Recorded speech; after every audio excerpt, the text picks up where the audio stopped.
I met Wayne Shorter twice, and he saw me play at the Monk competition. He said, your playing is very seamless. He said, you have this energy up here, but you have to pay attention to the energy back here. That's what he said to me, and it just went totally over my head. And I kept thinking about it. I said, what does he mean? And then it dawned on me that oh, it's because I'm chattering so much and I'm playing all of this chatter that's coming out my horn without allowing things to just bloom, and because I was playing to impress instead of playing to express. Yeah. I was playing for ego instead of just playing for beauty. And I think that was the difference. And I think that's what he was trying to tell me. That's Joel Frahm, one of my very favorite saxophone players. I caught up with him during the Copenhagen Jazz Festival, and he very generously gave us all a master class in jazz music. In our conversation, you're going to hear Joel explain how and what he practices, how he thinks about improvising, how he approaches standards, the advice he gives to his own students, and his philosophies about playing jazz. This is a must-watch for any jazz musician or fan. Please enjoy my conversation with Joel Frahm. Joel Frahm, so great to finally meet you in person. Man, it's my pleasure, Jay. Thanks. And it's great. We're here in Copenhagen. We're at this great club called Jazz Cup, where you just played a couple fantastic sets. Thank you. With some local cats. Yeah. And you're suffering from a little bit of jet lag. Yeah, see, Jazz Cup. Oh, yeah. That's the other thing, is they serve great coffee. It actually is very good coffee. Oh, yeah. This is a good coffee town, Copenhagen. Yeah. So, I'd like to first start. I have some specific saxophone questions I want to ask. Mm-hmm. But maybe it would be cool just to start with telling your story and your background and how you got to where you are today. Sure. Well, I'm from Racine, Wisconsin. My dad is a retired journalist and my mom is a retired nurse. And when I was a little kid, I don't really remember this, but they said I showed some talent. I started picking stuff out on the piano. And so, like a lot of kids do, I took piano lessons until I was about 13. And then my best friend at the time, who's actually still a saxophonist, his name is Giovanni Washington Wright. And he played alto in the 8th grade jazz band, And so he said, man, you should ask the band director if you can play saxophone with me in the band. So I knew nothing about, saxophone in band at all. So I went up to the guy and I said, I want to play soprano saxophone in the band. That's what, because I think I'd heard it on a pop tune or something like that. And he started laughing. He said, well, we don't have parts for soprano, but if you want to do it, we have a tenor chair that's open. And so he said, why don't you take this horn? He gave me like a, student Armstrong tenor. and he literally said, go in the coat closet. There's a coat closet in the band room. And put it together and figure it out. That's what he said to me. I love it. So I took it out, and I remember that day very, very clearly. Like I said, okay, here's this thing, and okay, this looks like something that goes in the top, and then okay, here's this black thing, and it seems like So I kind of figured it out, And at first, like a lot of kids do, I had the mouthpiece upside down. I didn't really. I was gonna say know which way that went. Wow. And so that was the beginning. And yeah, I love that. Yeah, it was like very, typical, sort of student stuff. And then the big thing that happened, which made the big change, is my folks moved the whole family out to West Hartford, Connecticut, because my dad got a job at the Hartford Courant as a journalist. And so we moved in the middle of my freshman year of high school. And I ended up in this high school, which had this kind of legendary student jazz program that had produced all of these amazing musicians. I mean, Brad Meldau was in my class, and there's a great saxophonist who's a couple years older than us who was sort of a mentor named Pat Zimmerly, who's an incredible guy. Noah Preminger went there. Erica Von Kleist went there. Richie Barchet, this great trombonist Pete McGinnis. So there's a real tradition of many people going through that program and coming out and going professional. And so it was pretty amazing experience. Not only for it was funny because some of it was like whiplash. We had a band director who, for better or for worse, he was really great in certain ways but also led by fear in a lot of ways too. So I certainly learned discipline in that band. I learned how to practice though too, which was invaluable. I mean, he really showed me how to break things down, how to learn bit by bit, and to break down problems into manageable chunks. And I still to this day think that lesson was so important for me to in my growth at that time. To really understand that it's not all going to come at once, and to have the patience to just really get down to nuts and bolts and very, very simple fundamental things. So I'm really grateful for that. I'm really grateful that I had a teacher that explained that to me early on. And then I had some teachers and students around me that were already listening to Sonny Rollins. And in fact, on my 16th birthday, we had a nighttime rehearsal with the band. I had just gotten the second tenor chair that year.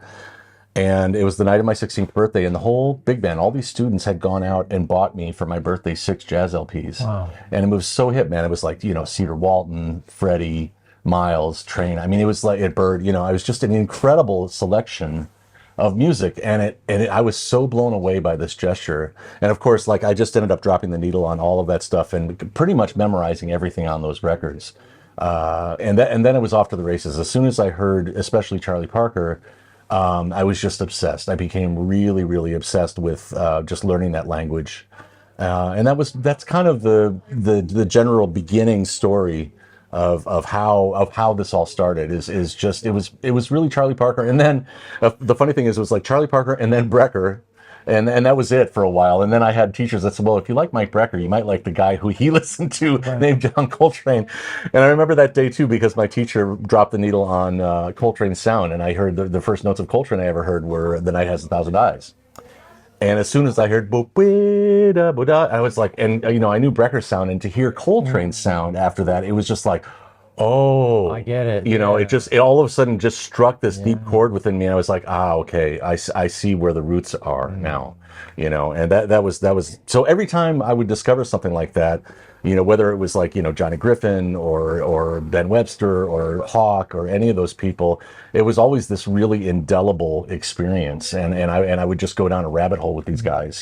For every year, it was almost like a new player that I did a whole deep dive on. So that's how that started, basically. Okay, that's great. That leads me to lots of other questions. So you just said a deep dive. So tell me what that would mean for you. You discovered a new player, so the way you did it, or if you had a student and you were like, okay, you want to get into so-and-so, this is how I suggest you deep dive into this player.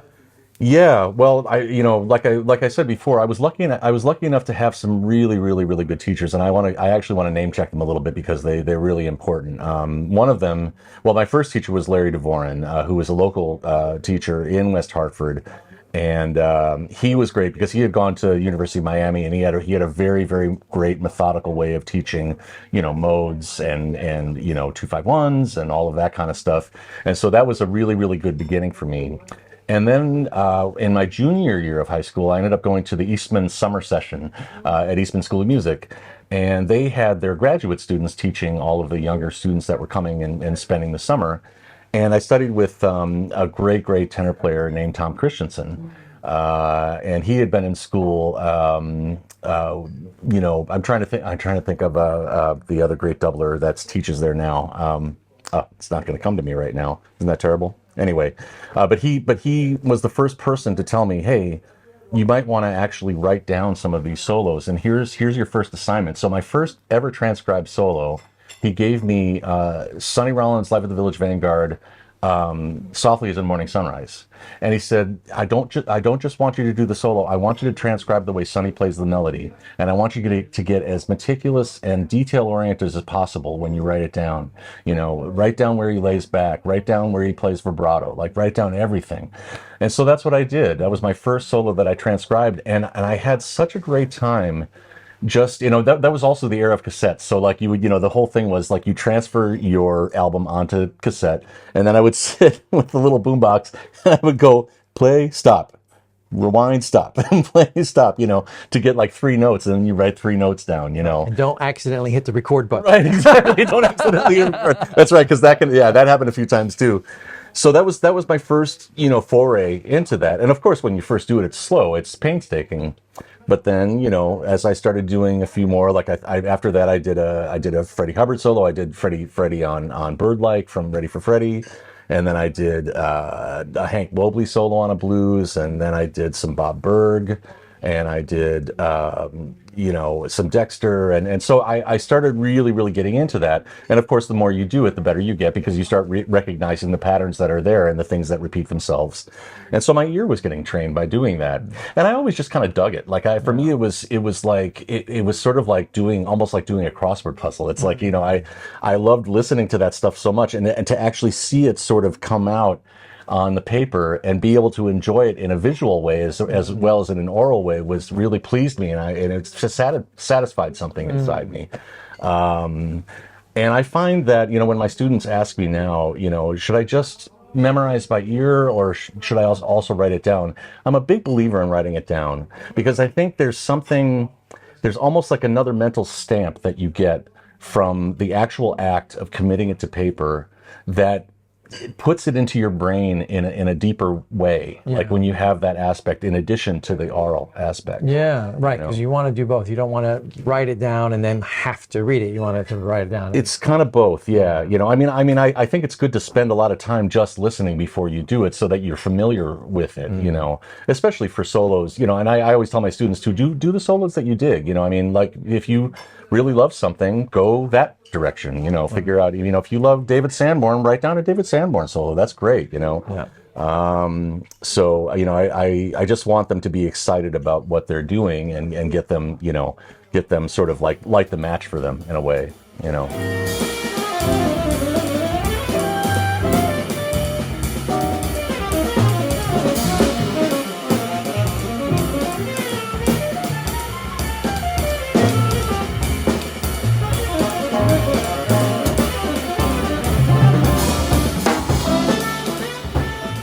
So, and earlier you mentioned about having breaking things down into chunks, and just like an approach to the mountain of material that there is, so that you can make a start and make steady progress. Maybe you could talk about that. Yeah, well, I always talk. Oftentimes I'll talk in anecdotes and from movies, because I'm a big movie and TV person. So we're growing up, and so I always talk about the movie What About Bob? I don't know if you ever saw What About Bob. Did you ever see that? Wait, Bill Murray? Yeah, Bill Murray. I know. Bill Murray plays a psychological patient, and it's his doctor is Richard Dreyfuss. And Richard Dreyfuss is super uptight, and Bill Murray is this free-spirited guy, but like with some psychological problems. So Bill Murray comes in to get help, and they come up with this idea called baby steps, And so Bill Murray, in order to get through the day, is saying baby steps to the door, baby steps down the hall, And of course, it's played for humor in the movie, but it really stuck with me. I was like, baby steps, it makes sense, like for what we do too. I really, really, truly try and impress upon my students and upon myself. I try and remember that, none of these concepts that we hear are going to come all at once. And it's okay to really go slow. It's okay to really slow something down and be really honest with yourself about if you can't do something, let's really just get it down to the tempo that you can. Even if it's just like quarter note equals 40, whatever it is. And because I would rather have it that way than trying to run before you can walk, and then skipping over all of those aspects that you miss. Right. So that's the way I look at it, and I've always enjoyed that aspect of it, of taking even just one phrase and living with that phrase, almost like a Buddhist would chant. That's the way I've always practiced. It's like I'll play that phrase until it subsumes into my body, until it becomes just physical memory, and I don't have to think about it anymore. Okay, so now when I'm listening to you play, and even on records, but even here, I'm hearing a lot. And it's funny because you're telling me, I'm into movies and I'm into TV, and I'm like, I'm hearing all these movie themes. There's quotes, yeah. There's so many quotes. Yeah.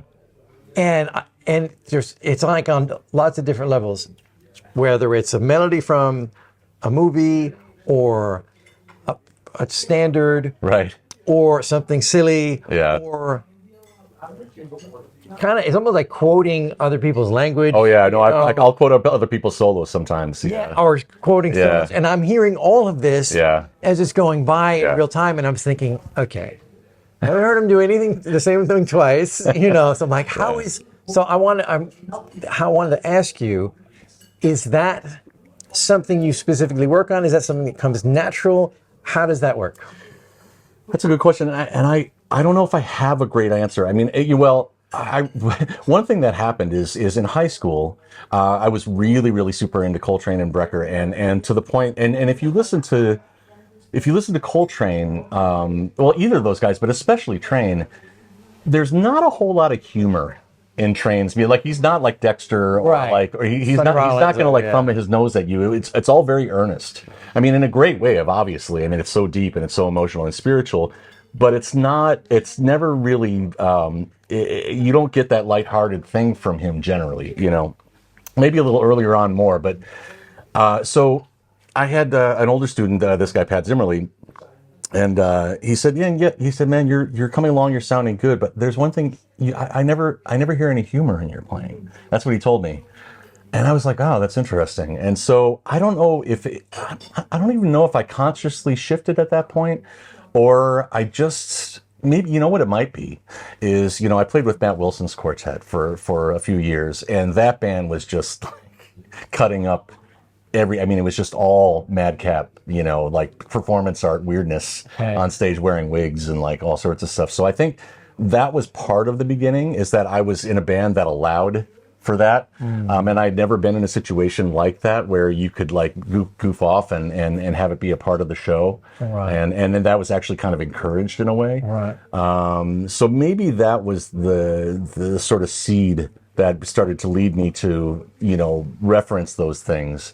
And I think also part of it was when I first started doing it, the audience would almost have this reaction, like it would almost start to go over their head and then be like, wait a minute, what was that? You know, so there's this almost like, you know, getting it on the ride home kind of aspect to it that I like, you know, so because I don't want to make it so obvious. I don't be like, here it comes, you know. Right. I'd rather just have it be part of the fabric. So I've tried to make it not shticky. I've tried to make it to the point where it's more in the stream of consciousness. Well, that's what I'm thinking. That's the impressive part about it, too, though, as a listener. Because, and sometimes, and there was a bunch of things you played, like, I know that. Right. I can't. But where's it from? Where's it from? Because sometimes it might have been a part of a solo, or it might have been from something a bit obscure, or it just doesn't click right away, or you're not playing it exactly, you're kind of hinting at it. Yeah. So all of that, and it's, so I know what you mean when there's some people that, you know, in the tradition, they would just do the same quotes kind of all the time, and it would be shticky, but it's still cool. But the way you're doing it, at least tonight, I didn't hear any different things, and I the same thing twice. And I was like, man, and there's so many, and I know there's many I missed as well. Right. Because you're just doing it all the time. Yeah, it's just, I mean, for better or for worse, I can't deny it, because it's just who I am at this point. Yeah. Like, and everyone asks about it, and that's totally cool. And I just, you know, because I used to be kind of uncomfortable about it. I'd be like, I would be like, am I like the Richie Cole of my generation? Like, I'm nothing against Richie Cole, but I'm like, I almost felt like, am I just like the goofball of my generation? Like, but which is okay. But I started to think about, how am I delivering that stuff, and I've come to kind of accept that it's part of my nature. I mean, it's part of who I am, you know. Yeah. And because I read a lot, and I like I said, I watch a lot of different kinds of movies, and I'm a big trivia buff, and I'll go out with people to bars and be like, oh, what movie is this line from, you know, and who directed that, and you know, so it's I think it's just part of who I am, you know. Okay, so it's not necessarily something you were like, oh, let me. No, I never worked on it. No, I never worked on it. It's just, well, not the only way you could say that I worked on it is I started to embrace it in the way of the live performance. Okay. I just started trying things, you know. Right. Yeah. Okay. No, because I'm thinking to myself, I'd like to do more. Be able to just quote whatever comes into my Well, head. you can. I mean, you know, part of it too is like, you know, part of it is like, if you like a popular melody, or a melody from a TV theme or a movie, or from any source, that's practice material as Right. far as I'm concerned. I mean, I don't have any hierarchy as far as like, oh, you must practice this, but not that, course. to me, it's just all fodder. Yeah. It's all there to be used, you know. So now another thing I wanted to ask you about after listening to lots of your recordings. I mean, you record a lot of standards, Yeah. which I love. Yeah. Me too. Obviously, you do too. Yeah. That's not all you do, obviously, but I just wanted to ask about your thoughts on this songbook, the standards, how you approach them, how the importance it is for you or for your students. Well, it evolves for everyone in a certain way. I think when we start out, for most people, our influences are very explicitly seen in our playing or heard in our playing. Like, when you hear a young player, you can pretty obviously hear, oh, that person's been listening to Dexter, or that person's been listening to Stan Getz. You can hear it pretty because they're playing exactly those things, and it hasn't had a chance to like percolate in their head for very long. So it's everything is very literal, I think, at first, and it was for me too. And so, then I think when I went to New York City and I started playing with different rhythm sections that didn't necessarily always just, lay down this Jamie Aebersold flat thing for you to, blow on. I almost call that like, postage stamp jazz, where you just stick your solo on top of this thing, But I was always interested in being with those bands that were very, very conversational. So, when I would play with Matt Wilson, or if the chances that I got to play with, Billy Drummond, or some of the great drummers and bass players that I used, Scott Colley. I mean, some of these guys who were very, very conversational in the way they played and opened things up in a harmonic and rhythmic and phrase-wise way. That changed my outlook on how those tunes could be interpreted. And everyone has sort of a different aesthetic, opinion about those things. Some people, if they hear something that goes too far out, obviously they're not going to dig it, and that's you're ruining the song because you're doing this and that. But I would rather be someone who, I've always been willing to fall on my face. Like, I've always been willing to, at least, no, that's not true. I haven't always been willing, but I've learned how to allow myself to take chances, and try things just to try them, to see if I, happen upon something that I might want to revisit in the future. So, and I know that philosophically that's very different than a lot of other people would say, but that's kind of how I've tried to approach standards now. I mean, now, that being said, I think it's really, really important to know, first of all, you got to know the song the way the song was written. I mean, that's number one, because you can't start changing things until you know what the fundamental is, obviously, and that's super important. But my attitude towards it is after you really know the song, then it's good. It's really great to use your imagination. I mean, all of that stuff. I don't think you have to just follow one path through it. Right. I think there's lots of ways to get through it, whether it's by even just saying to yourself, like I'm going to play, let's say I'm playing I'm Old Fashioned or something like that. I remember when I used to play with Matt Wilson and Tony Shear and David Berkman, we had a group, and we would call standards and no one would count anything off. People would just start playing and it would just coalesce, and it would just happen like that. And I love that. I love when you don't really know exactly what's going to happen, and you find your way, and then you have those happy accidents. And those, to me, those are some of the best moments that I ever had as a musician. Are those things that just happen in this strange way, because you allowed them to happen. Yeah. So it's a little bit of a, maybe that's a little esoteric and maybe sort of a philosophical answer, but I want, I want those standards. Obviously, there's a point where you want the essence of the song to stay. If you're playing a ballad, like if I'm playing a ballad, I want to play the melody, and I want to play it in a way that's kind of earnest and gets to the point of the song.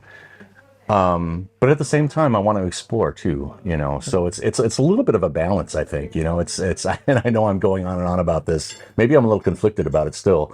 And my attitude about it continues to evolve.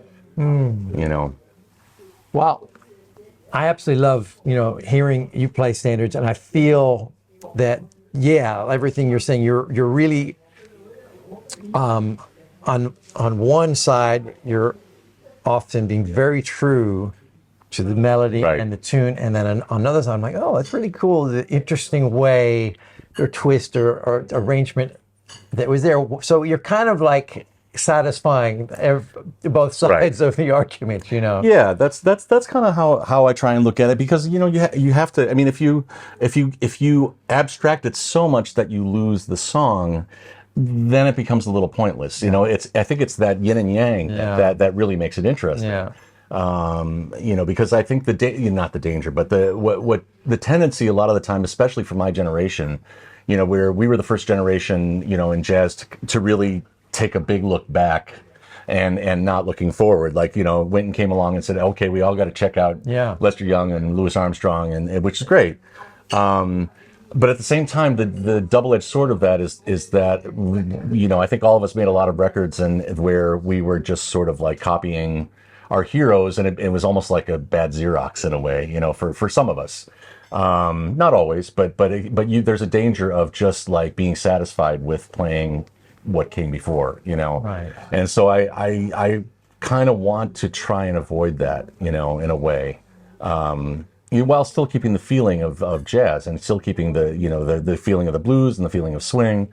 But I also think it is important to look inside yourself and find out what ideas that you have to contribute as well. Yeah. So.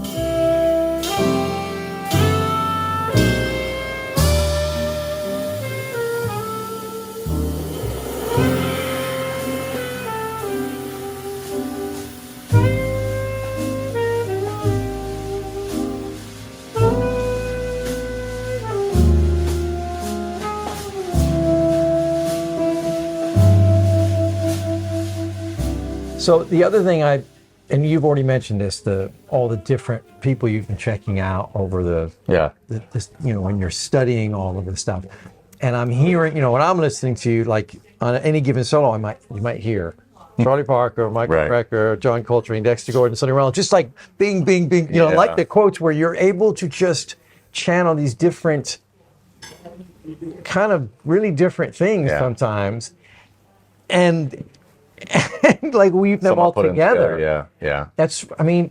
I think for someone who knows that music and listens to it, I find it fascinating. It's like, wow. It's like, and it's hard. I know like how hard that, at least it seems really difficult to me. So,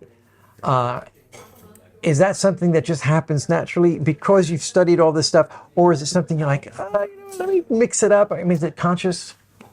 I think at this point it's definitely subconscious. It's more on the level of, because I'm not consciously saying to myself during a solo, oh, here, now I'm going to play some Sonny, or now I'm going to play this.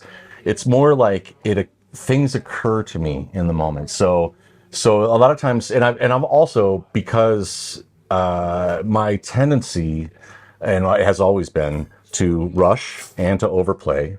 It's just because of the saxophone is a very facile instrument, and so a lot of times we, as saxophonists, tend to fill up too much space.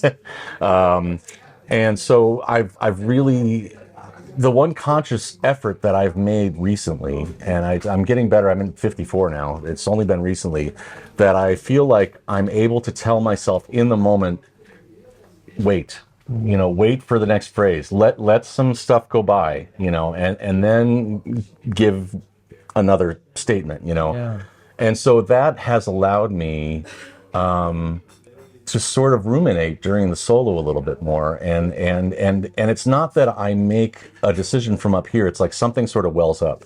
It's more of a gut feeling, like. And if I allow that space, it allows my gut feeling to actually blossom and come out. Rather than the thing that might have come out if you didn't. That's exactly right. It might have been something you already played Right, 12 because- bars earlier or something. That's right. So I mean, if because even Wayne Shorter, I met Wayne Shorter twice, and he saw me play at the Monk competition, and he said the most cryptic thing to me, which you've always talked in these riddles for a lot of the time, and I didn't get it when I first met him, and it was after he heard me play, and he had some criticisms, and he brought me over. It's nice that he actually even cared enough to tell me about them, but he sat me down and he said. He said your playing is very seamless. He said, you have this energy up here, but you have to pay attention to the energy back here. That's what he said to me, and it just went totally over my head. And I kept thinking about it. I said, what does he mean? And then it dawned on me that it's because I'm chattering so much, and I'm playing all of this chatter that's coming out my horn without allowing things to just bloom, and because I was playing to impress instead of playing to express. Yeah.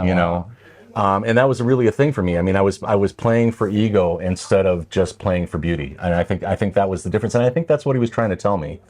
And that lesson was a really deep one, and it's one that I'm still dealing with. But now I'm getting to the point where I actually can sort of stop and smell the roses while I'm playing, and allow those moments to well up and come out in a more natural, organic way. Well, it's kind of it's great to hear you say those things, because that's clearly something that all musicians have to deal with at some point. And it's one of those lessons that often people say, "Oh yeah, I didn't figure that out until a certain maturity."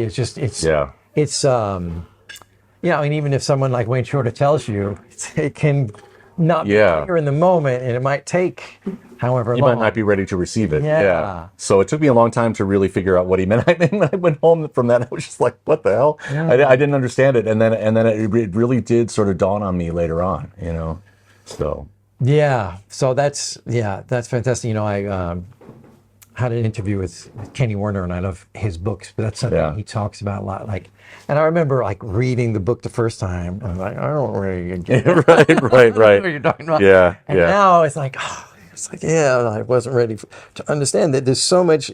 If you can lose the ego, it helps in so many ways. Yeah. Just freedom to.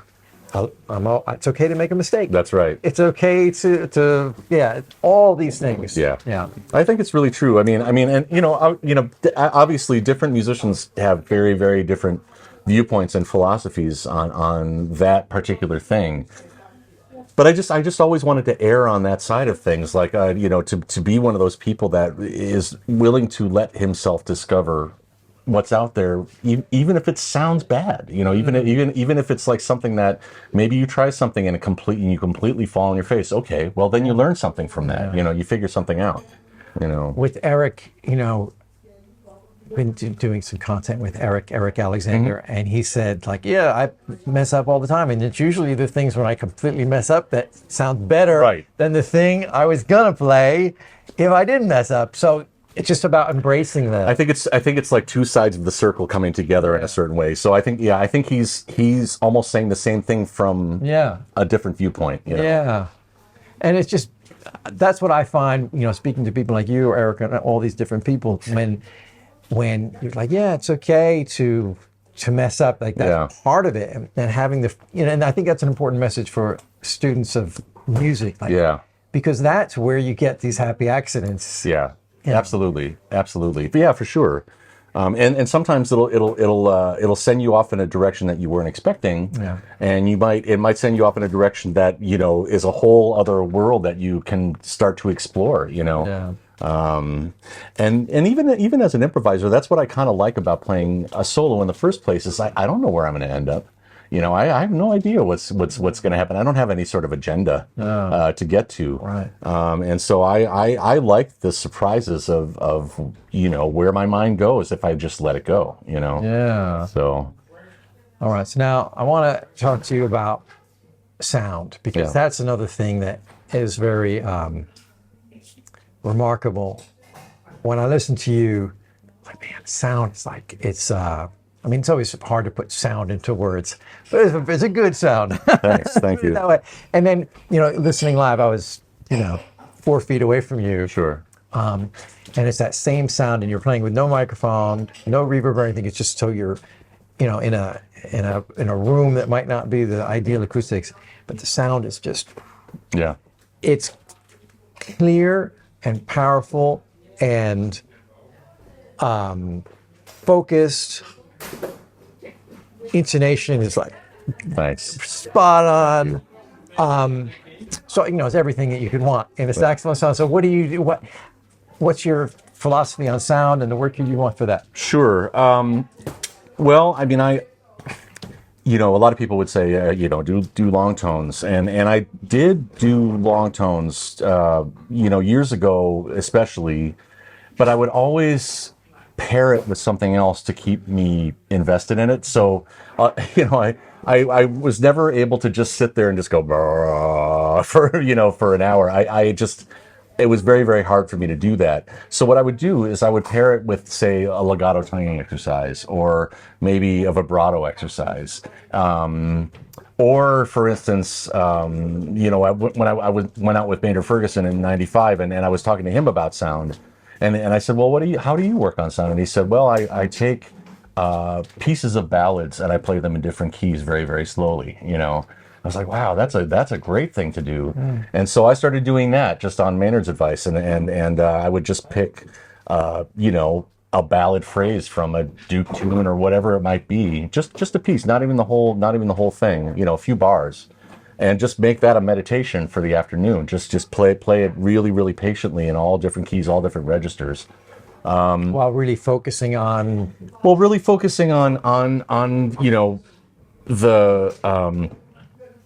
the phrase being a complete gesture, where it has a beginning, a middle, and an end, and it's like there was a classical conductor that I met when I was a teenager, and he heard me play. I think he heard me play around midnight, and I was playing it, and he came up to me. He did a funny thing. He said, you're a very talented young man, but can I give you some advice? I said, sure, and he said, and he took my arm.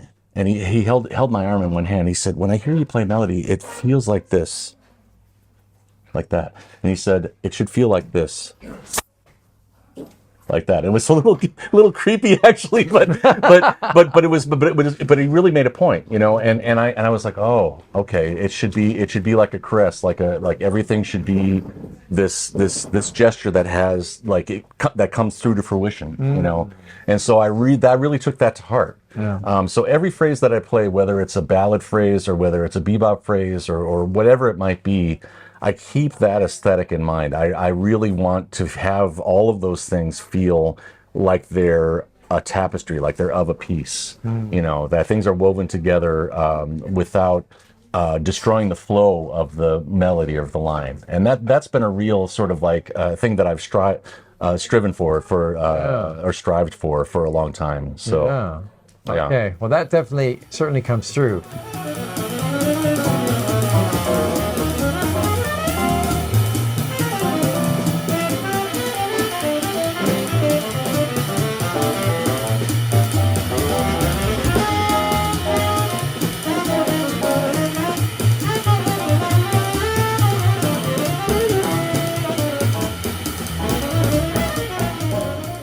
Earlier, you had talked about maybe some more of the, approaching 2/5s, like the starting out sort of nuts and bolts things.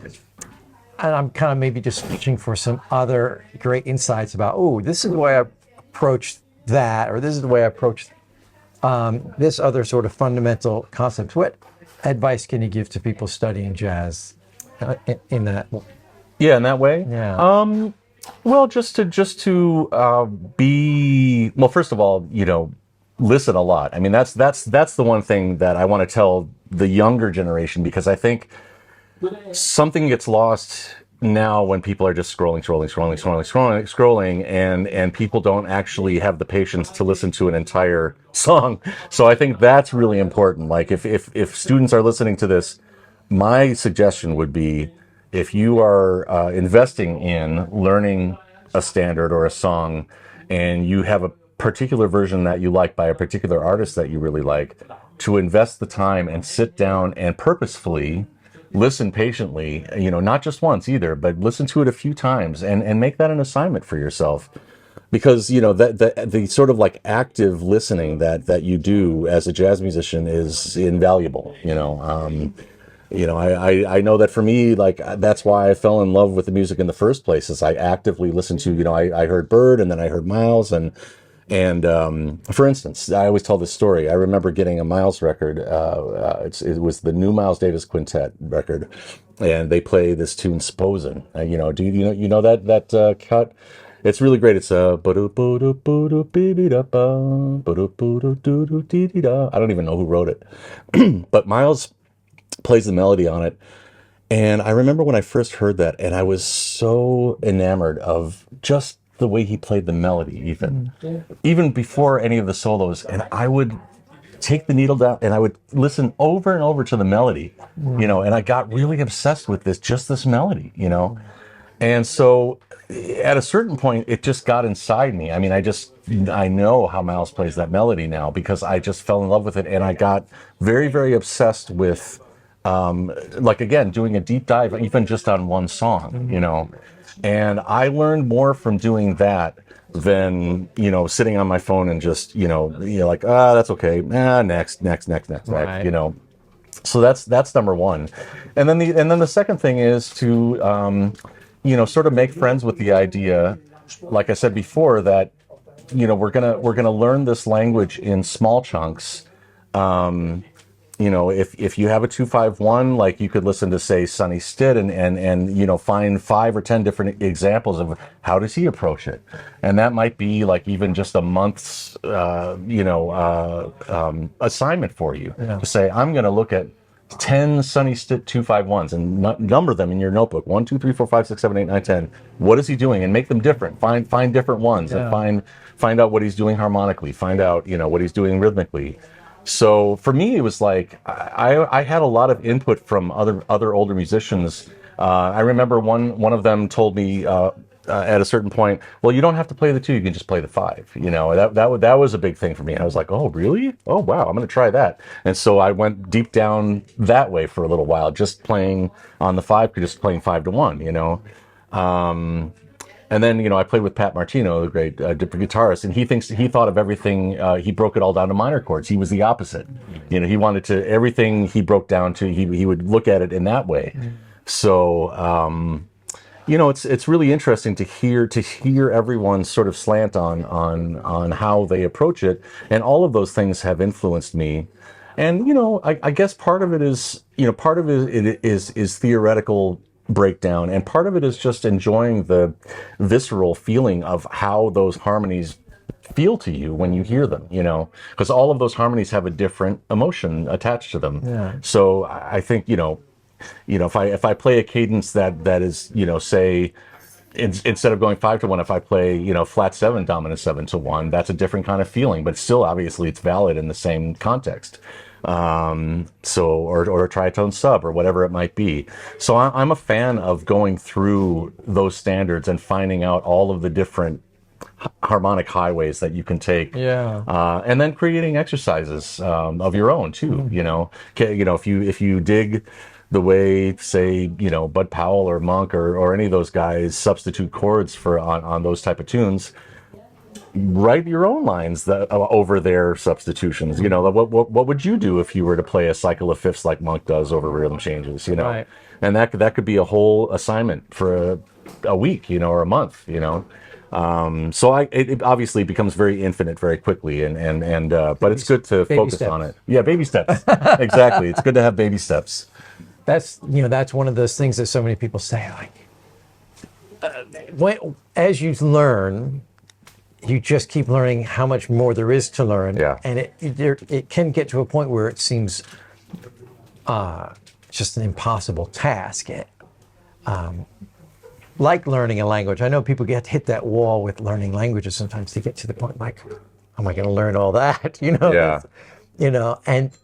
But it's true. Just if you just chip away at it little by little, Yeah. over time, you can really accomplish incredible things. Well, and that's the thing is some of the greatest improvisers didn't necessarily use a whole lot of language anyway. They had the language that they had, but the way they utilized it and put it together, that was the genius of it. Yeah. You know, I mean, it's like the fact that there was a Coltrane playing all of these, chord substitutions and like, just tons and tons of harmony in what he was doing doesn't negate the fact that there was a Gene Ammons Right. who didn't have 1/10 of the harmony that Coltrane did, but sounded completely great in his own way, So, I mean, I think, music is obviously transcends all of that stuff. And it becomes an aesthetic choice at a certain point too. And you start to know who you are and as a musician, what you like. And it's okay to not know everything. Right. You don't have to be Michael Brecker, or No.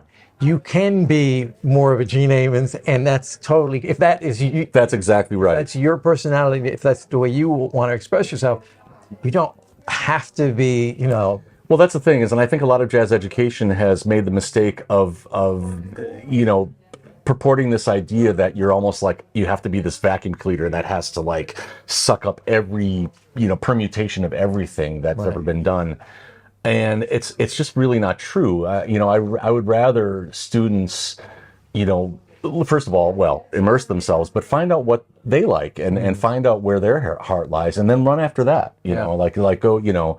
If you want to play smooth jazz, play smooth jazz. It's fine. If you want to play really avant-garde stuff, do that. Yeah. I mean, it's always going to evolve anyway. But I do think that it's important to, like Matt Wilson talks about that too. He says, you don't have to know everything to start to have fun as an improviser. You could really, even the people that know just one scale, you can start to improvise with one scale. Yeah. And you don't need to know every tune to get started having fun. You got to start somewhere. That's right. And you don't have to, and don't beat yourself up because you don't know everything yet, because every day you do a little baby step, you'll eventually just know more, and you'll never know everything anyway. That's right. And it's important to have a little bit of enjoyment during a practice. And I always have had that time in my practice where I've just allowed myself to play freely without any agenda. And that's been kind of an important part of what I do. And I think it's actually, maybe that's part of why I have the flow that you were talking about. It is I've just always been that way, just to allow myself to play sometimes without rhyme or reason, So just to let it come out, Yeah, I mean, it's interesting what you said about jazz education giving this idea to students that you have to kind of learn all of this stuff before you got your license. Right, exactly. It's really not true. Yeah. And you can say, well, this, Louis Armstrong music that really speaks to me. I want to do that, and there's less you need to know to get into that, or lots of different things. So I think that's an important message to get out there. Like, you can start improvising before you know everything, right? Yeah, and you should. And then also where you're saying is playing freely and kind of exploring things, because another thing that happens is when you're studying and everything becomes a study, everything is an exercise, everything is an assignment, you can completely skip over that part. Yeah. And I think a lot of people do it, myself included, where you just I have to do all this work, I have to learn all this stuff, there's no time for it. Yeah. Yeah, because I think it's important to remember that part of why we do this is to enjoy the process of doing it. Yeah. And some of my best ideas and some of my most personal ideas have come from the time that I've spent doing exactly that, where I just allow myself to spin out melodies and just. In fact, Kurt Rosenwinkel did something cool. I think one of the tunes that he wrote, I forget if it was Cubism or one of his kind of more famous compositions. The way he wrote it is he wrote one note, and then he really looked inside himself for every time he would write a note, he'd say, okay, what note do I really want to hear next? And he would ask himself, and like he really did it slowly, like considered, and then he would come up with the next note and be like, okay, what do I really want to hear after that? There's something kind of cool about that. What is the title of this? It's either, I think it's either, it's one of the two tunes. I think it's either Cubism or it might be Synthetics. I forget. It's one of those two, but it's very, very interesting. Yeah. He really wanted to write a song where he just chose very viscerally what he wanted to hear in a row melodically, you know. And I do something kind of similar where I just sometimes will randomly generate melodies by choosing intervals and choosing directions, you know, like, all right, I'm going to go up a perfect fourth, and then I'm going to go down a perfect fifth, and then I'm going to go up a half step, and I just do it arbitrarily just to see what it's going to sound like, you know. Right. And after like 4 or 5 notes, all of a sudden you have an idea that's just kind of come out of the air, That you know. you wouldn't necessarily have come up with had you Stolen it from somewhere or something else, or read a Right. book. Yeah. Yeah. So I kind of like doing that, because then you start to discover things that you may not discover otherwise, you know. Yeah. And those melodies can be cool, and it's not that you're beholden to, you know, they don't have to stay that way. I mean, if you come up with a melody and maybe you like just this part of it, well, that's fine. So you can maybe develop that, you know. Yeah.